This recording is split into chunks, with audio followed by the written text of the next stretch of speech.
Mr. President, last month, 55 of my colleagues and I sent you and Secretary Kerry a letter asking that you actively prioritize security and humanitarian support for the Christian community in Iraq.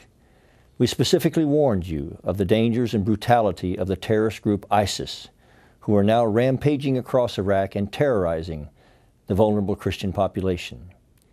In the letter, we specifically pointed out that, quote, parts of Syria and Iraq that have previously fallen under the rule of ISIS have witnessed summary execution, beheadings, and even crucifixions. And that, quote, absent immediate action, we will most certainly witness the annihilation of an ancient faith community from the lands they've inhabited for centuries. Tragically, Mr. President, you simply ignored us again, as you've done so many times before.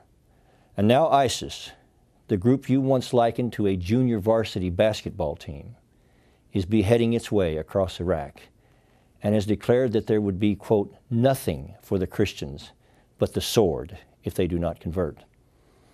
Mr. President, last week ISIS torched an 1,800-year-old church in Mosul and deliberately and insidiously destroyed the historic tomb of Jonah.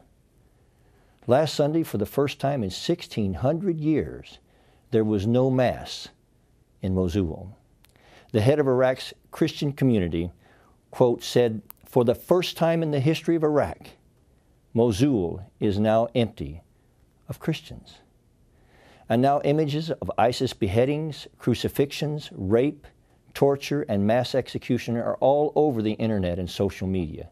Just yesterday, I met with a group of NGOs based in Iraq who told me that ISIS recently beheaded 6 Christians and then proceeded to play soccer with their decapitated heads. Mr. President, the ISIS targeting of Christians has been systematic and horrifying, and Iraq's Christians in the region are now nearly extinct. It can rightly be called targeted religious cleansing, and sir, it is a crime against humanity. And yet, Mr. President, we have not heard a single word from you. Even as a literal Christian genocide is taking place at this very moment, you have not uttered even one syllable about what your administration is doing or planning to do to relieve or protect these persecuted Christians in Iraq. So now, speaking and pleading with you directly, sir, I once again repeat the words we wrote in our letter to you a month ago.